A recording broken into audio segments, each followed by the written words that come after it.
હાલ ખબરોમાં આગળ વધી ભરૂચની વાત કરવામાં આવે તો ભરૂચ જિલ્લાના દહેજ તાલુકાના કલાદરા ગામે અંડરપાસની લાંબા સમયથી ચાલી રહેલી માંગણીઓનું નિરાકરણ નહીં આપતા ગ્રામજનોનો આક્રોશ ફાટી નીકળ્યો હતો। મોટી સંખ્યામાં ગ્રામજનો એકત્રિત થઈ રસ્તા રોકો આંદોલન કરી વિરોધ નોંધાવ્યો હતો। અંડરપાસની માંગને લઈને ગ્રામજનો દ્વારા અગાઉ પણ જિલ્લા કલેક્ટર સહિત તંત્રને લેખિત રજૂઆતો કરવામાં આવી હતી। જોકે વારંવારની રજૂઆતો છતાં કોઈ યોગ્ય અને કાયમી નિરાકરણ ન આવતા ગ્રામજનોએ આજે આક્રમક વલણ અપનાવ્યું હતું। રસ્તા રોકો આંદોલનને પગલે વાહન વ્યવહાર પર અસર જોવા મળી હતી। ગ્રામજનોના જણાવ્યા મુજબ અંડરપાસના અભાવે સ્થાનિકોની અવરજવરમાં મુશ્કેલીનો સામનો કરવો પડે છે અને અકસ્માતની ભીતિ પણ રહે છે। ગ્રામજનોએ તંત્રને વહેલી તકે અંડરપાસની સમસ્યાનું નિરાકરણ લાવવા માંગ કરી છે। સાથે જ ચીમકી ઉચ્ચારવામાં આવે છે કે જો તંત્ર દ્વારા તાત્કાલિક કાર્યવાહી કરવામાં નહીં આવે તો આગામી દિવસોમાં આંદોલનને વધુ ઉગ્ર બનાવવામાં આવશે।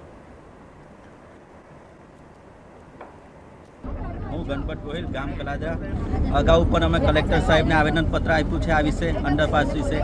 અંડરપાસ ન હોવાને કારણે અમારે 2.5 થી 3 કિલોમીટર ચાલવું પડે। આ બાળકોને 750 મીટર ટાઉનશીપ પાસે અંડરપાસ છે ત્યાં જવું પડે। તો આ કેવું ને અમે ધારાસભ્યને પણ આગળ રજૂઆત કરી તો એમને એવું કહ્યું કે વિશ્વાસ રાખજો, પણ આજે કેવું બેસ્ટીથી પણ અહીંયા સુધી રોડ બની ગયો, આ બાજુ અડાલીથી પણ રોડ બનવા આવ્યો છે। પછી અહીં પ્રોબ્લેમ જ આવશે, પછી સ્પીડ સેટ નહીં થાય, પછી સ્ટેપ સેટ નહીં થાય, અંડરગ્રાઉન્ડ બનશે તો પાણી ભરાશે, એ બધા પ્રશ્નો આવશે।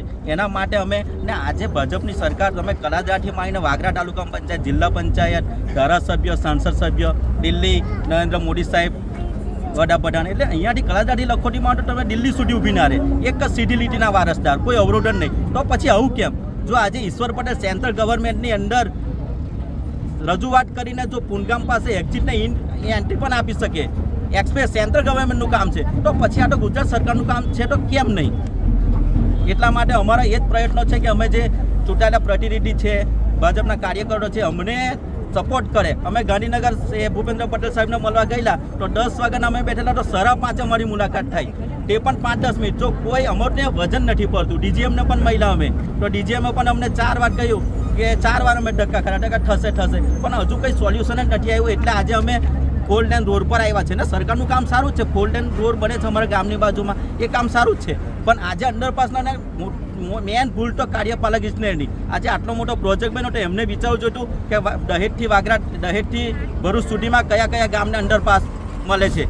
એમને એ જોયું કે ભાઈ ભુવા પાસે પેટ્રોલ પંપને મળે છે, અટાલી હોટલને મળે છે, એ જોયું એમને, પણ એ જે ગામને જે પ્રાધાન્ય આપવાનું એ ના અપાયું। આજે એ ભૂલને કારણે આજે અમારે બધા ભેગું થવું પડે છે।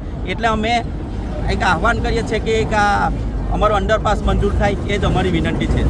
જો તમારી માંગ સ્વીકારવામાં નહીં આવે તો તમે આગળ શું કરો?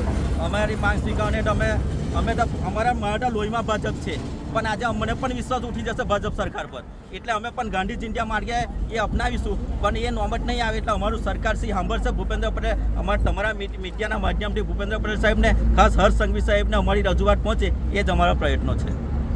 મારું નામ પટેલ અનિતા સંજયભાઈ છે અને હું એક વિદ્યાર્થીની છું। અમને અંડરપાસ ન હોવાના કારણે અમને અનેક મુશ્કેલીઓ વેઠવી પડે છે અને અમારા જેવા અનેક કેટલાક ગામોના વિદ્યાર્થીઓને પણ અવર જવરની મુશ્કેલીઓ પડે છે। બેન, અંડરપાસ ન હોવાને કારણે તમારે કેટલું ફરવાનું થતું હોય છે? અંડરપાસ ન હોવાના કારણે અમને ઘણી મુશ્કેલીઓ પણ પડે છે અને કેટલું ફેરાવો થાય છે? કેટલા કિલોમીટર? 4 કિલોમીટર જેવો ફેરાવો થાય છે અને ચાલતું અહીંયા જવું પડે છે। શું માંગ છે સરકાર પાસે?